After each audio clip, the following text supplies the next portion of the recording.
Troy Green, you're a retired martial arts teacher, a small business owner, security specialist, husband to a nurse, and a proud father of a Marine. Thank you so much for joining In Depth with Deon. How you doing? Awesome. Doing great. Thank you for having me. Glad for you to be here. I know you traveled all the way from Norman, Mhm. so I appreciate you taking the trip to let more Oklahomans know what you're all about. Sure. Yeah, it's my pleasure. I've been all over the state. I really enjoy the one-on-one and, all the personal contacts and conversations I've had since I started the campaign. Mm. So, When did you launch your campaign? September 12th. Okay. Hmm.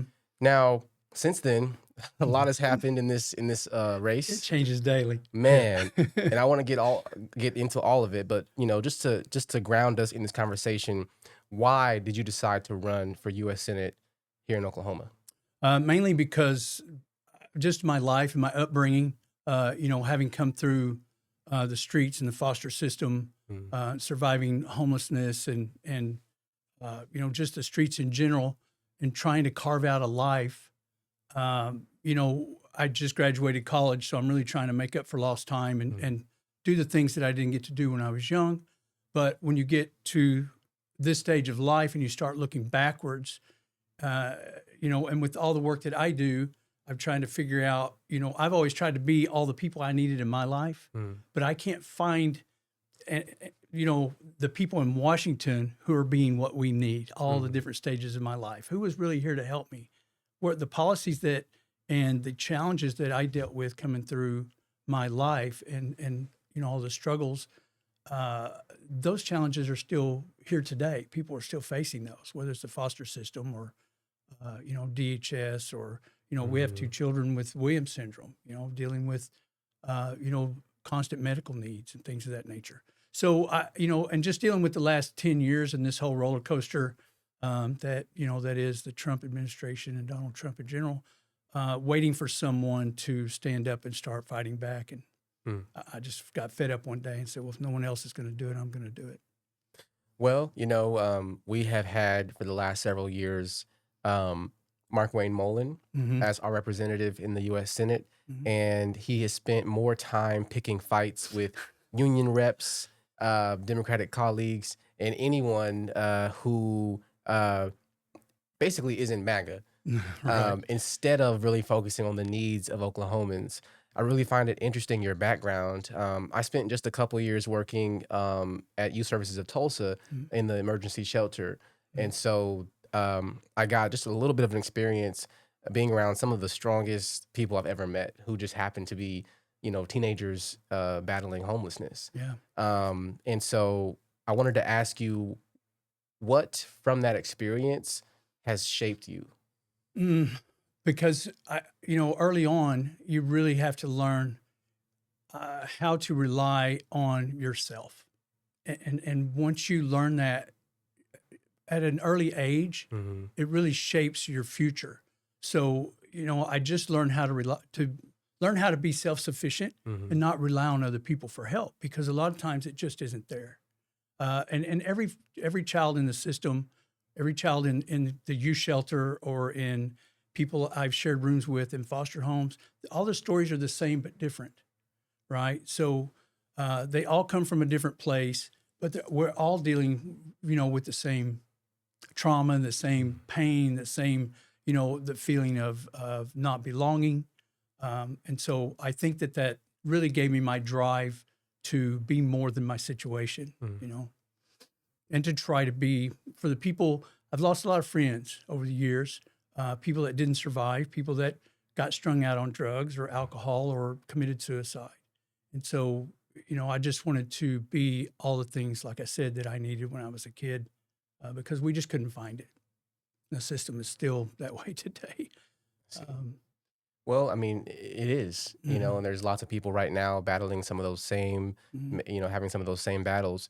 Um, in order for you to become the U.S. Senate, you first have to make it out of the Democratic primary. mhm.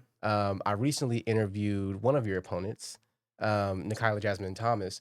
So, what is your plan to make it out of the primary? What's your strategy when it comes to reaching voters and getting them to buy in to Troy Green? I think just meeting them where they are and just trying to get in front of as many people, shake as many hands as possible. Just to keep telling my story, listen to their stories. We all share at least one thing in common, and just trying to listen to as many of these stories as I can, and like I said, find out what challenges people are facing, and how I can help. I just think that regardless of my age, which I seem to be getting beat up about, there's still a life experience there that I bring to the table.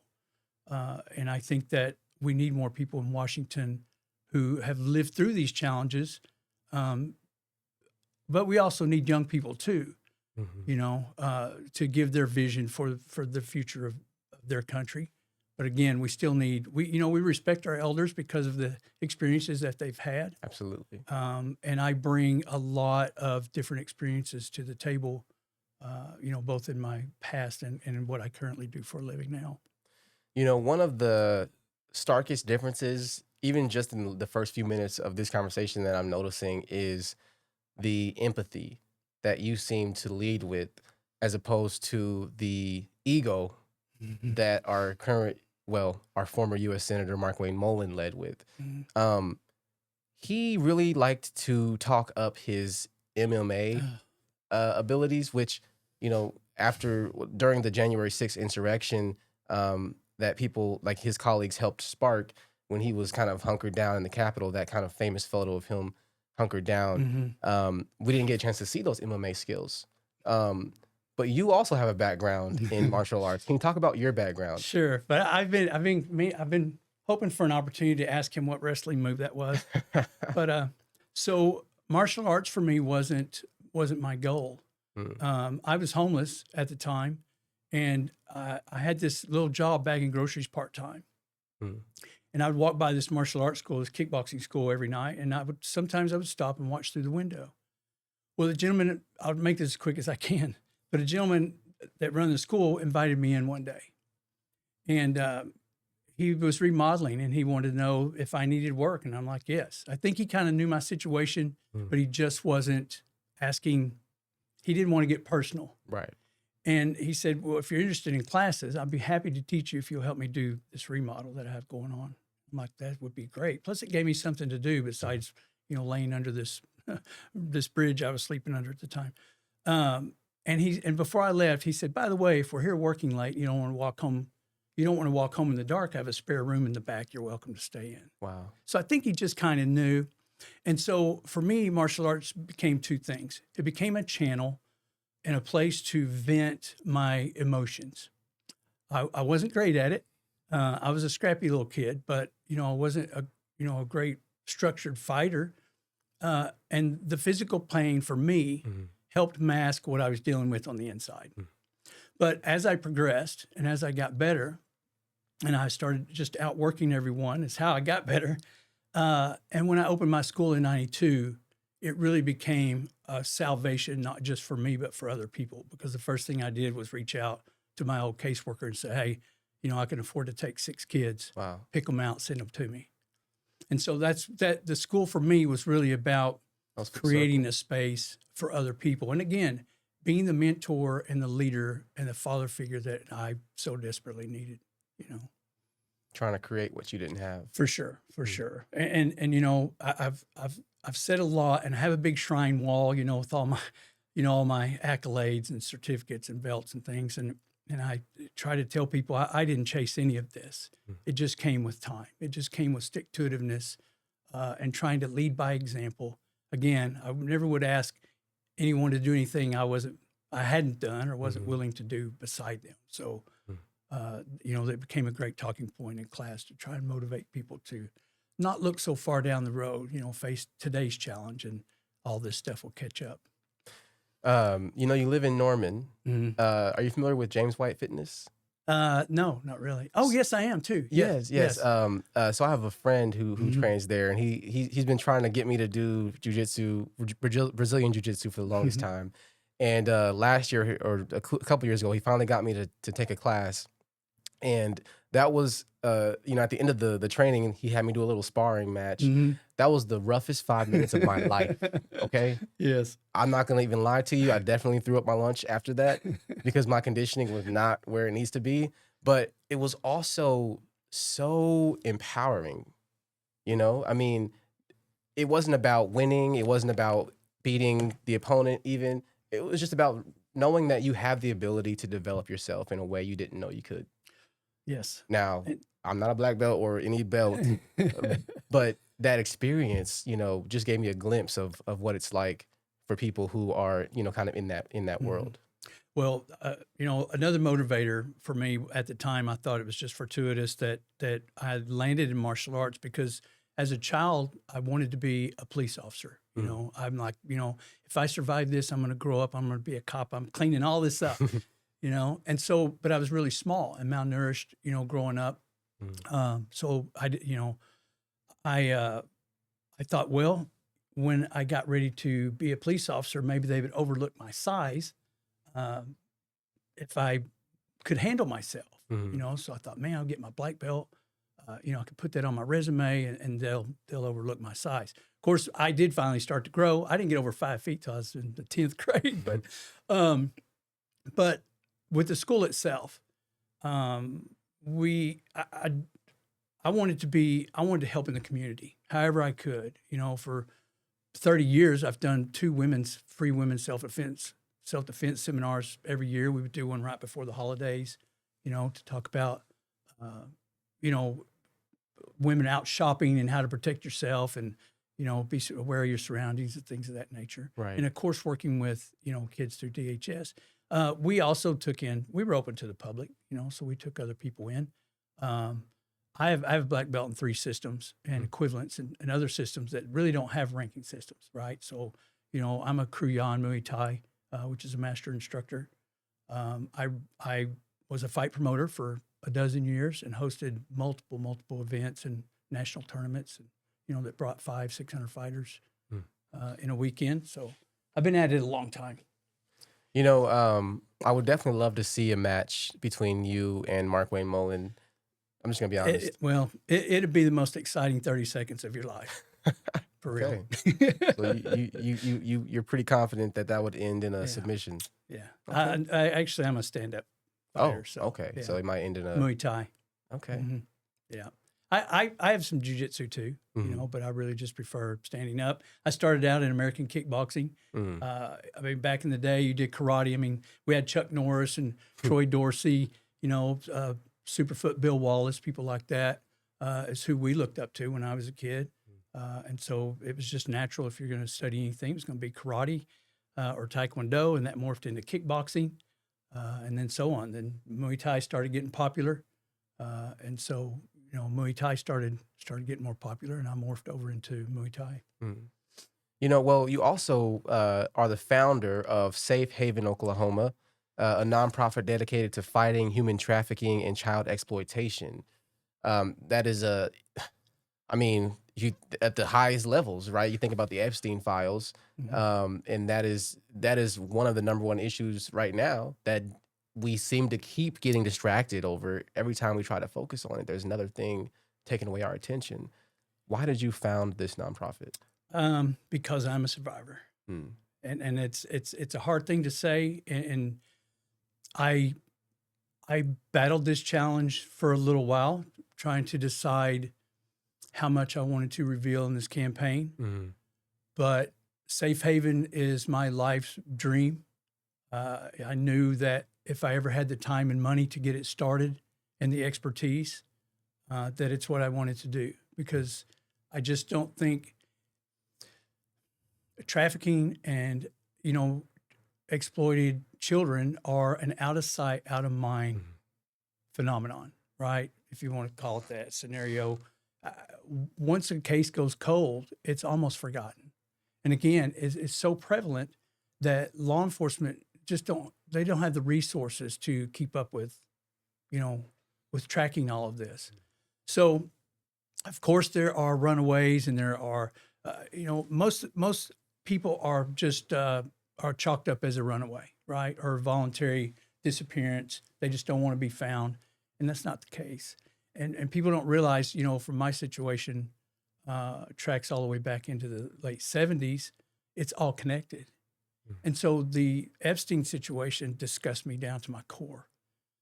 And I started Safe Haven last year, finally. And, we hired lawyers and we got the 501c3 set up with the IRS. And I just want to help wherever I can. Like I said, I want to give at least one person the same feeling I got the day that door bust open and federal agents walked in. So, there are people in captivity all over the world because of the supply and demand issue. And there's a lot more to it than that. Missing, murder, indigenous peoples, which is another thing that I would like to help with. There's no reason why we can't cross over and have some interagency collaboration. It's really hard among law enforcement agencies to do that because of different laws and things. But owning a private investigation agency, I'm still a civilian. There's things I can do, places I can go that law enforcement can't always go. But I was going to ask you about kind of your stance on, indigenous sovereignty and whether you would, fight to protect and support indigenous sovereignty in a state with one of the most largest populations of Native Americans, and missing and murdered indigenous people is, one of the top issues. And so I don't see why that couldn't be something that can lead to some interagency collaboration either, Yeah. We have to protect tribal sovereignty. I mean, we have to protect the treaties that we have with the tribes. It's very important. I'm not a member.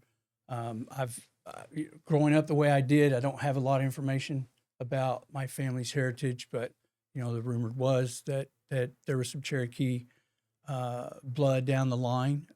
I've been unable to track that down, but it's beside the point with me. I mean, we're all Oklahomans, right? And all of the tribes, we should be honoring our treaties with them. I just want to help. How do I help? I've gone to a few events with the United Band, Katua Band Cherokees. I went to the Intertribal Conference not long ago and just took notes. Sat and listened all day and took as many notes as I could to try and learn and see where I fit in as a senator and how I help. How do we collaborate? Well, that's one difference already when it comes to who looks to be the top Republican contender, Kevin Hern, who just recently announced that he was running for the U.S. Senate seat. You know, a lot of people in his district for years have complained about the fact that he's just not visible. He doesn't show up for his community. What are some of the key differences that you would want voters to know if you were to make it through the primary and it was Troy Green versus Kevin Hern for the U.S. Senate? Well, one, I'm not a gazillionaire. I am a business owner. I've worked my way up from the ground, just putting money in a coffee can until I had the money to start the businesses that I wanted to start, each one at a time. I think Kevin Hern, he said it yesterday, that he's all about Trump's policies. He's all about, which includes Project 2025. So, it's a night and day contrast. Plus, he's made gazillion dollars insider trading, which is another thing that I want to stop. As a matter of fact, I'm going to Washington next week for a conference with the Take Back Congress Coalition. There are several candidates across the country that are showing up, and that's one of the things that we want to tackle. So somebody that is going to look, I've been breaking molds my entire life, and there's nothing that I enjoy more than proving people wrong. And I'm here in this campaign to do exactly that. Whether it's proving people wrong about whether or not we can win this without millions of dollars, I know we can. And I want to prove it can be done. The other thing is proving that I can come back and sit in this chair in 2 years and talk to you about the work that we're doing and the challenges that we're facing in Washington and why we can't get certain things done. No one's coming back to tell the truth, Mm. you know? So I think that's the key. And I care about Oklahoma, and I am Oklahoma, and I just want to go and do the job, learn what, you know, what's really going on in there, and come back and explain to people so that they feel like they're part of the process, you know? Kevin Hearn's not going to do that. Why should he? He's worth millions. But why should he waste his time? You know, and he's not going to. You know, there's this administration has caused so much chaos over just the past uh, months. Um, what would be your strategy in making an impact in a U.S. Senate as if elected, the first Democrat in years, maybe decades, to reach the U.S. Senate from Oklahoma? Yeah. Well, I know that, especially having worked in law enforcement for so long, there's a certain conformity to certain institutions, Mm. right? And people talk about that a lot on the campaign trail. I, you know, when I went into law enforcement, again, all I wanted to do was just clean everything up, you know, clean up the corruption and clean up the streets and do all these things. And you really learn, again, that you can only do so much. Mm. And that you really, if you're going to get any work done, you're going to have to work with people that you really don't want to work with.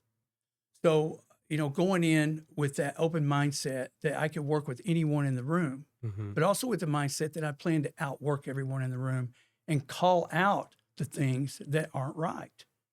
I mean, I've gotten in more trouble in my life, and I've been in some trouble, you know, in my younger days, but I've gotten in more trouble in my life trying to do the right thing than I ever did doing the wrong thing. And I don't mind being the voice that goes in there and causes a ruckus. So I think it's what's needed. I think that, one, I'm not afraid of these folks. I'm definitely not afraid of Donald Trump and his administration to go in there and kick up some dirt and tell people how I really feel about how things are going. And again, explain it to people so that they understand and they feel part of that process. You know? You know, I really just have one last question for you. And I feel like this is one that we're still trying to figure out as Oklahomans when it comes to how the nation sees us. We have a reputation as being near the bottom in every category when it comes to education, healthcare, mental health, homelessness, overdose deaths. My own brother was a victim of an overdose in 2019. And our leaders only amplify the worst stereotypes about Oklahoma, right? Mm-hmm. We have some of the kindest people in this state, some of the most intelligent people in this state. Um, what who are Oklahomans? Wow. Oklahomans are good, honest, hard-working folks. I mean, I grew up in rural Oklahoma. I spent a lot of time in a town called Caddo. It's very small. Farmers baling hay, hauling hay, combining wheat. Look at our roughnecks in the oil and gas industry. I mean, these folks work their tails off. So across the state, look, I brought my wife here. My wife's from Texas, Mhm. and Sorry. and I brought Okay. I brought her here, and not long after we moved here, I said, well, we visited several times. Mhm. She's like, wow, people are really friendly in Oklahoma, and she goes, people wave at me, and she thought that was odd. Yeah. I was like, that's just a thing, and so we moved here, and I don't know, a year or two later, I was like, what do you think? We ever going to move? You want to move back to Texas? She goes, absolutely not. She loves it here and the people. And to me, that's Oklahoma, Mhm. right? You come here, and I've traveled all over this country competing, and Oklahoma just has its own vibe, its own personal vibe. The sad part is that we've been stuck in this rut of uh, voting against our own self-interest, Yeah. and that needs to change. And I don't understand how people haven't felt enough pain to stop doing that. Mm. I mean, if we listen, it's not a reputation, it's the truth. Everything that you said is the truth. Mm. How do we get out of it? The Republicans have had the supermajority for 15 plus years. How have they not gotten us out of it? All we've done is slip further down. So the rich have gotten richer, but the poor have gotten poorer. Mm. And it's getting harder and harder to survive. You know, so our rent in the last 15 years has gone from $1,000 to $2,300 a month. Our income hasn't gone up that much. Mm. My wife's hasn't. I mean, I'm self-employed, which is another double whammy, you know, when you're relying on the phone to ring to make money. Mm. So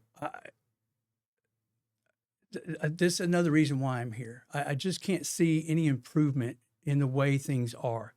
And again, I mean, what's the adage? If you keep doing what you're doing, you're going to keep getting what you're getting. So isn't it time we try something different? And I just think that, you know, given my past, my experience, that I'm the guy to do it. Mm. So, and again, maybe one guy can't change everything, but one voice leads to another voice, leads to another voice, right? Maybe we can empower other people. So, and someone asked, you know, how have you gotten so far from where you came from? I said, it's easy. You can get as far as you want to go if you bring enough people along with you. Mm. And that's what I'm here to do. Plain and simple. Troy Green running for U.S. Senate of Oklahoma as a Democrat. When is the primary election? June 16th. June 16th. Yeah. All right. Thank you. Thank you so much for joining In Depth with Deon. I appreciate it. Thanks for having me.